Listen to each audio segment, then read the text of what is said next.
¿Cuántas personas se habrán muerto por drogarse? O sea, por ¿para qué comer, por probar una hoja y decir esto para qué sirve.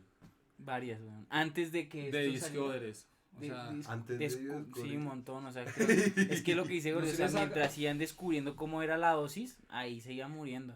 Y entonces, como que yo creo que de a entrada ver, porque ese artículo tuvieron está que largo, baja a ver tener qué más hay. satisfacción. Baja O sea, a como ver. que así el primero se muera, el primero dijo, uff, qué chimba, y se murió. Y se murió. O sea, algo más aparte de las brujas. Las grandes invasiones vikingas podrían haber sido facilitadas por una hierba que sumía a sus combatientes de élite en una especie de trance psicótico que los hacía inmunes al miedo. Los llamados berserkers, que combatían semidesnudos solo cubierto con pieles, se hicieron famosos hace un milenio por su violencia, arrojo y porque no parecían experimentar ningún dolor. Y todo parece indicar que detrás de ese comportamiento estaba el consumo de una potente planta alucinógena conocida como el beleño Beleño negro, negro. o ahorita buscamos el beleño negro o hierba loca. Según Caster Fatur, un etnobotánico de la Universidad de Ljubljana, Que se ha metido 160 veces. se nota. Los A síntomas uno le tiene que gustar esto, pero porque es más drogadito, hijo de puta. Yo parto de eso. Los Sí. síntomas exhibidos por los berserks son consistentes con los producidos por dos alucinógenos presentes en la Hyoscyamus niger, el nombre científico de la planta. Baja. Su consumo habría reducido su sensación de dolor y los habría vuelto salvajes, impredecibles y altamente agresivos. Explica Fatur en un reciente artículo en la revista Journal of Entomopharmacology. También podían haber producido efectos disociativos Y por como perder el contacto miedo, con sí, la imagínate. realidad. Esto los podría haber permitido matar indiscretamente sin reparos morales. Agrega. Guash, qué mal. El uso del alucinógeno también ayudaría a entender la tendencia de los berserkers a desnudarse durante el combate. Obviamente, aquí Qué locura, Se te sube la tensión.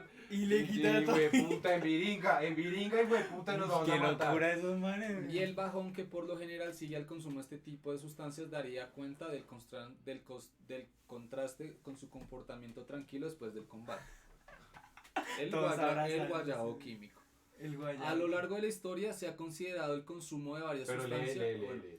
Hiyosokaima y escopolaemina. Escopolamina. Pero puede ser, weón. Bueno. Es hermano de la escopolamina. A lo largo de la historia se ha considerado el consumo de varias sustancias para explicar el actuar de los guerreros vikingos. Grandes cantidades de alcohol, el consumo de belladona y sobre todo el del hongo psicoactivo. Amanita, muscaria son algunas de las posibilidades. Pero según Fatur, los dos alucinógenos contenidos en la H. niger y la hacen una mejor candidata. Ok. Vas a ver. En la esclopolamina. De hecho, los efectos alucinógenos del Beleño beleño negro que se cree llegó al norte de Europa de la mano de los romanos Papi, vamos es para atrás, la etimología de las drogas. son bien conocidos desde la antigüedad. En la antigua Grecia, la planta era quemada en el oráculo de Delfos, permitiendo Sí, a es sus que videntes es- entrar en un trance y recibir. Sí, marica. Nos fuimos a la Ya, lo que tú la Los querías oráculos, encontrar, la güey. encontramos. Claro. Es que esos oráculos, ¿no recuerdan que eran como unas mujeres que Uy, mostraban pero, otra? sí, eso era Debían re estar droga ahí. muy drogadas. Obviamente. Uf, qué gonorrea. Mira, Sí. en una tumba del año 980 después de Cristo en Dinamarca se encontró una bolsa de semillas enterrada junto a una mujer que parece haber sido una sacerdotisa, la que también pudo haberlas usado para producir visiones. Aguante el asatru. Ah, no, el Increíble. beleño negro. Ah, pero vea, dice que está renaciendo en ella. Mire, ahí dice esa imagen del Para beleño que la negro. conozcan, si se la llegan a cruzar cuando estén por allá en Noruega o en Por allá, Por allá. en la tierra de Thor. Finlandia. la planta. La planta, que puede ser letal si se le ingiere, ha utilizado como intoxicante en muchas culturas europeas, por lo que es razonable suponer que los vikingos también sabían que podía hacer y encontraron formas de emplearla. Podrían haber hecho té con ella, podrían haberla infundido en alcohol o hacer una pomada con la planta y grasa animal y frotarla en su piel. Dijo el etnobotánico del arma secreta de los berserkers. Dioscaries, acerca de la materia venenosa de esos mortíferos. Bueno. Ah, ese ya nos apareció. Dioscórides, ya nos aparece la segunda vez que nos da. Busquemos a Dioscórides, nos toca. Nos toca. Ya nos apareció. Marica, Dioscórides. Y ese es griego, ¿no? Sí. Pues tiene nombre, me parece. No, decía filósofo griego. Filósofo griego que había hablado de la rueda Que era más siria. drogadicto que un Ese hijo era de- el- Se manseaba en la cabeza, pero Sí, ese. amanecía Ese borracho de una vez. No. Bueno, ¿quién lee? Vamos a volvernos súbditos de Listo. Dioscórides. El género Hyoscyamus pertenece a la familia solanense e incluye 17 especies, de las Lema, cuales las lema, más lema. común y utilizadas en Europa es el beleño negro. Según algunos autores, el beleño fue la especie más popular medicinal y ritualmente en Europa en la antigüedad, mencionada por los antiguos egipcios y Dioscórides, quien lo Hijo de prescribía puta, como Dios. somnífero Y y ese analgésico Dioscórides, ya en el ese perro de siglo. Dios. Discípulos de Dioscórides. Sí. Dioscórides es mi religión. Conocido como la hierba de las brujas durante la Edad Media, el beleño alcanzó una gran relevancia al ser utilizado por magos, curanderos en fumigaciones y en la preparación de brebajes, filtros amorosos y ungüentos. Ahí está. La antropina, uno de los alcaloides que se encuentra en el beleño, es fácilmente absorbido a través de la piel al Me mezclarlo duele, con duele. grasa, por lo que fue muy utilizado en ritos mágicos por sus efectos alucinógenos. La inhalación del humo resultante de quemar sus semillas o la exposición cutáneo-vaginal a ¿Cómo? ungüentos que la contenían producían la sensación de volar, siendo posiblemente este el motivo de que se representara a los brujos volando en escobas. ¡Ay, O sea, papi! Dioscórides ¡Ay, es- papi! O sea, pero es que eso está muy perro, o sea, que el La mito inhalación de del que humo volan sobre resultante. una escoba es que pusieron un ungüento de esta mierda. No. La inhalación de luz. No. Pero y mira, se ponían ya- una escoba para Ya, calmarla, pusimos, güey. ya vimos cómo es el O sea, la escoba es el primer dildo. Es el primer dildo. la- Es que no habíamos visto ungüento. Pero es que yo No creo había que va visto. evolucionando por la, o sea, como por la época en la que vamos, o sea, esto es edad media. De pronto lo hubieran usado como ungüento, pero no hay documentos que digan que lo usaron como Exacto. ungüento. O sea, es más Ya. fácil lo que tú consumes y comes primero, o sea, y después vas fumando, porque ¿cómo vas a saber que Sí, eso quema? Claro. Listo. Mira, para cuando, si se la encuentran, luce así. Parece una racacha. Una... Yo sí amo. Mira, las especies del género Iosicamus son altamente tóxicas y provocan pérdida de control muscular, dilatación de pupilas, palpitaciones, alucinaciones y en altas dosis convulsiones, coma y parada cardíaca. Te puedes morir. Amén. Eso pasa con todas. Sí. Contiene alcaloides Nada nuevo. psicoactivos como la atropina, escopolamina y sobre todo la iosiamina en toda la planta, aunque la mayor concentración se encuentra en las semillas. En medicina moderna, la iosiamina o la escopolamina tienen aplicaciones como antiespasmódicos para tratar algunos problemas intestinales, neuralgias y los temblores provocados por el Parkinson. La escopolamina es utilizada para aliviar las náuseas, vómitos posoperatorios, para reducir la secreción de saliva en enfermos terminales y se prescribe en forma de pastillas o parches para tratar los mareos provocados al viajar. Pero entonces es un borrachero. No, busquemos a Dioscórides o como Sí, se llama, claro, es momento de Dios. buscarlo. Pero mira, Dioscórides. Corides. Mi médico. ¡Médico!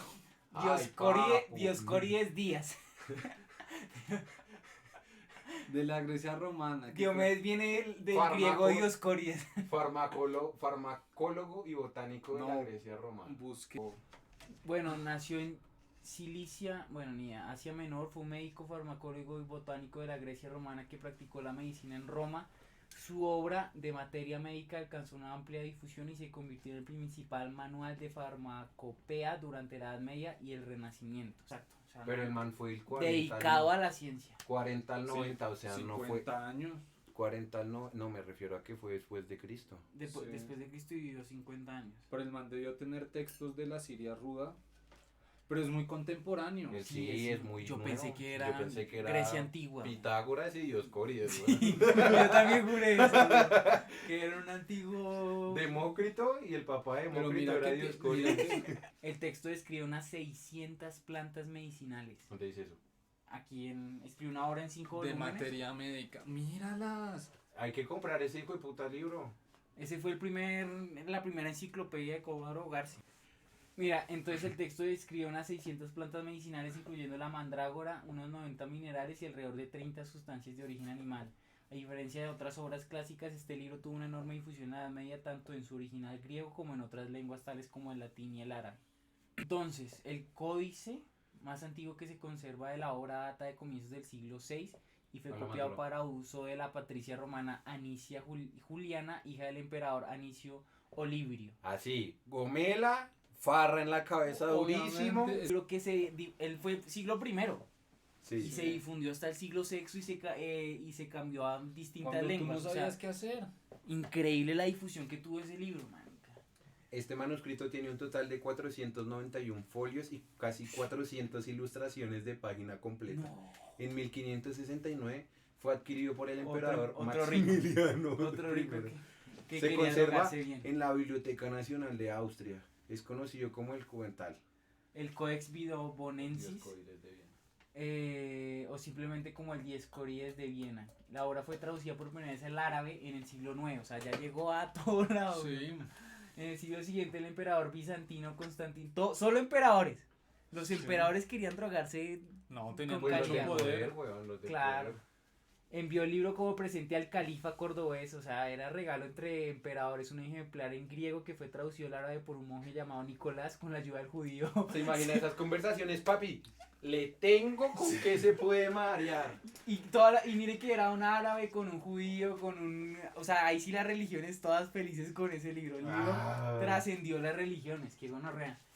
Se imprimió por primera vez en latín en 1478 en Toscana por Pedro Paduano. Fue traducido al español por Andrés Laguna. Qué gonorrea el libro. Comprarse el libro. Se conservan varios manuscritos ilustrados de materia médica. El más famoso es el Viena y Escurides profusamente ilustrado, realizado en Constantinopla en 512 después de Cristo. De los siglos XII a XIII se conservan copias árabes profusamente ilustradas, mientras que los manuscritos griegos sobreviven hoy en los monasterios del monte Athos. La verdad, el man fue el primero que se dio a la tarea de documentar cómo drogarse. El primer influencer. De materia médica es la principal fuente histórica de información sobre los medicamentos utilizados por griegos, romanos y otras culturas de la antigüedad. La obra también recoge los nombres dacios, tracios, romanos, egipcios antiguos y norteafricanos de algunas plantas que de otro modo se habrían perdido. La obra presenta alrededor de 600 plantas en total, aunque las descripciones están a veces redactadas de forma oscura, lo que da lugar a comentarios como numerosas personas a partir de la Edad Media se han esforzado por identificar los tipos recónditos. Ni puta idea. Mientras que algunas de las identificaciones botánicas de las plantas de Dioscórides siguen siendo meras conjeturas. Ese libro es como otra Biblia, otro Corán, otra maricada. Listo, ahora busca la otra. Ay, qué gonorrea. Muy loco. Mira, ¿alguna vez las brujas de noche sobre sus escobas o estaban sufriendo alucinaciones ¿Dónde tras estás comer? leyendo? Mira, Ya. traducido, volaron alguna vez- Esto está re polémico, léelo. ¿Volaron alguna vez las brujas de noche sobre sus escobas o estaban sufriendo alucinaciones tras comer o tocar determinadas plantas? Angélica Borch-Hobel explica cómo la farmacología moderna nos ayuda a entender los efectos de varias plantas. No habremos comido la raíz. Bueno, así pregunta el principio de la obra de Shakespeare Ahí dice. Banquo, quien era testigo junto con Macbeth de la aquelarre de las brujas y de la primera predicción sobre su futuro. Las apariciones o eran verdaderas o una alucinación, dando estas dos opciones en 1606, en el momento cumbre de la caza de brujas en Europa. Shakespeare no solo proporcionaba una explicación razonable para el estado de embrujamiento, esto es, de los sueños delirantes, sino que también apuntaban hacia una posible causa de esta locura. Hay plantas tóxicas que tras contacto o ingesta nulan nuestra mente y nos hacen vivir sensaciones irreales. Por desgracia, como nos muestra la deplorable persecución de brujas que se produjo en Europa, se carecía en aquellos momentos de tales conocimientos botánicos. No tenían el libro de Dioscórides. O sea, la Inquisición fue por las drogas. Por la misma no religión que lo entender, perseguía. Porque, las digamos, drogas, no weón. querían que las mujeres accedieran a las drogas. Solo se podían drogar los Los monjes. sacerdotes. Mira, la raíz de la locura podría haber sido la mandrágora. La Esa planta la escuché en mágica. Harry Potter. Sí, pues mira, ¿No? la planta mágica más famosa Cantaban. de la zona mediterránea que se vendía muy cara en los mercados al norte de los Alpes. Dado que esa raíz recuerda un cuerpo humano, se creía que la mandrágora contenía un espíritu que traía fortuna y protección contra el mal a aquellos que la poseyeran o la llevaran consigo. Sin embargo, desenterrar la planta era un asunto arriesgado. Se pensaba que emitía chillidos desgarradores al ser arrancada de la tierra. Así pasa en Harry, no recuerdo. Por eso se aconsejaba a la gente que cuando la raíz estuviera medio desenterrada llevar un perro y dejase que el animal la acabara de sacar, un ritual que aparece a menudo en libros medievales. Cientos de años más tarde, el Mefistófeles de Goth ¿Tenemos ese vocabulario? se burla de esta Mefistófeles es el personaje de Goethe. Es un personaje del libro de un libro. Sí, se burla de esta superstición. Por favor, léelo. Todos pasmados en torno no confían en el gran hallazgo. Uno del ir hablando de la mandrágora, otro del perro negro. Fausto II. La mandrágora y otras plantas de su familia contienen alcaloides que bloquean el impulso nervioso, lo que puede producir alucinaciones. Aunque los mecanismos celulares y moleculares de su acción no se explican hasta finales del siglo XX, los efectos farmacológicos de esta planta ya habían sido descritos por los médicos grecorromano Dioscórides, ¿cuántas veces salió? Y Galeno. Toda página que abrimos está Dioscórides. Y a partir del siglo XVI, por autores de libros sobre hierbas medicinales en lenguas locales, las plantas belladona y beleño negro son autóctonas del norte y centro de Europa. Por ello estaban fácilmente disponibles tanto para su uso medicinal como para su abuso como estupefacientes o venenos. El médico Leonhard Fuchs explica en su bla bla cómo utilizar partes de esta planta como somníferos o analgésicos. Además avisa de sus efectos narcóticos y tóxicos. También agrupa el estramonio, que acababa de llegar a Europa a través de viajeros venidos de la India o México, correctamente de la familia, pero los ricos de allá, weón. Exactamente. Listo. Ungüentos de bruja. Si siempre hubo mujeres que experimentaron con plantas tóxicas y si lo que hacían no era más que emplear sus conocimientos para sanar a los enfermos que no se podían permitir o puede que sabiamente eligieran no hacerlo o ver a un médico. Ellas pudieron haber usado la hierba mora, la veladona, el beleño como poderosos ingredientes en sus medicinas. Lamentablemente no hay fuentes directas con las recetas de los brebajes de las brujas. Como se conoce a través de la literatura que condenaba los rituales mágicos, los denominados ungüentos de bruja. Se utilizaban para embadurnar las escobas o sillas que eran indispensables para viajar por el aire y danzar en el aquelarre. Según se dice, los acusados recibían tales ungüentos directamente del diablo o de una anciana que formaba parte del círculo de brujas. Claro. Las recetas que se han conservado fueron recogidas por médicos, por ejemplo, Johannes Harvey, para explicar en 1456 las 7 artes mágicas al duque Johann de Brandenburg. Kuhlmann nombra 6 plantas necesarias para la preparación del ungüentum. Aunque se creían que esas plantas tenían poderes mágicos, eran relativamente inocuas. Occidental, o sea, que alguien venda su casa para ofrecerla a alguien que no conoce y darle buena vida. Bueno, yo ya leí. Listo, Son cosas chéveres de la religión. Bueno. Paréntesis.